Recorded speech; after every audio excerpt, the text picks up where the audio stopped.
Abad ke-20 menunjukkan kepada kita periode pertumbuhan dan kompleksitas bagi organisasi-organisasi dalam semua bidang, baik bidang bisnis, pemerintah, militer, pendidikan, keagamaan, dan bidang medikal. Aneka macam cara memandang organisasi-organisasi. Pertama, koalisi-koalisi kelompok yang berkuasa. Yang kedua, kontrak-kontrak sosial. Yang ketiga, sistem-sistem terbuka. Yang keempat, unit-unit yang memproses informasi. Dimensi-dimensi struktur organisasi. 1. Kompleksitas. 2. Formalisasi. 3. Sentralisasi. Kompleksitas.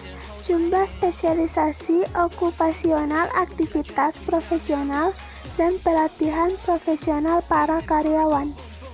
Formalisasi. Tingkat di mana seorang karyawan dirumuskan oleh dokumentasi formal.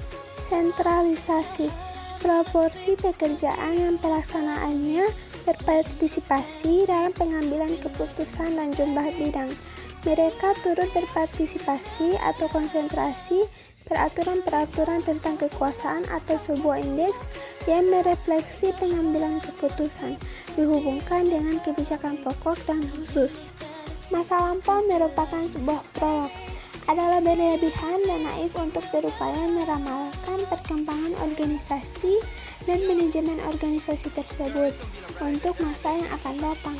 Kenyataannya, terdapat banyak kekuatan yang tidak diduga, baik pada lingkungan eksternal maupun operasi internal perusahaan yang menyebabkan setiap upaya untuk melaksanakan prediksi menjadi tidak mungkin. Contoh yang teramat jelas adalah kondisi krisis moneter dan krisis ekonomi yang sedang melanda sejumlah negara di Asia. Sekalipun demikian, perlu diingat bahwa ada sejumlah faktor yang sangat berpengaruh dalam hal membentuk masa depan manajemen dan organisasi. Proses-proses ekonomi dan sosial dasar yang mulai berlangsung pada abad ke-19 dan abad ke-20 terus-menerus berpengaruh atas masa yang akan datang. Dalam hal mempelajari organisasi-organisasi sebagai sistem, kita telah melihat bahwa sebuah organisasi merupakan sebuah sistem terbuka bagi lingkungan sosio-kultural yang lebih luas. Tetapi sebaliknya juga berlaku, yakni sifat dari organisasi manusia, tujuan, nilai-nilai, teknologi-teknologinya, struktur-strukturnya, dan sistem psikososialnya menimbulkan dampak fundamental atas sifat inti masyarakat. Terdapat suatu tren dasar aneka bentuk jangka panjang menuju ke arah yang pertama, munculnya elit-elit yang borjuis, birokratik, dan birokratik.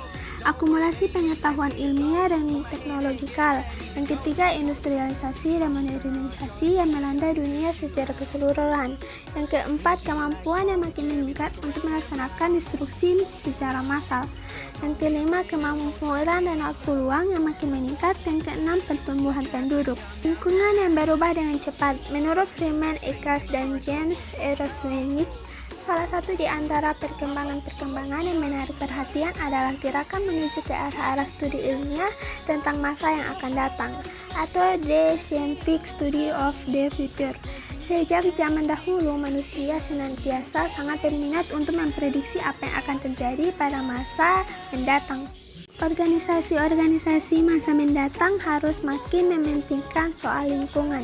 Organisasi-organisasi perlu melibatkan diri mereka secara aktif dalam aneka macam ekologikal dan dampak dari efektivitas, baik yang menguntungkan maupun yang merugikan lingkungan alamiah. Pada masa mendatang, organisasi-organisasi baik yang berada di sektor swasta maupun di sektor pemerintah harus lebih memperhatikan dampak aktivitas dan output yang merusak atas lingkungan.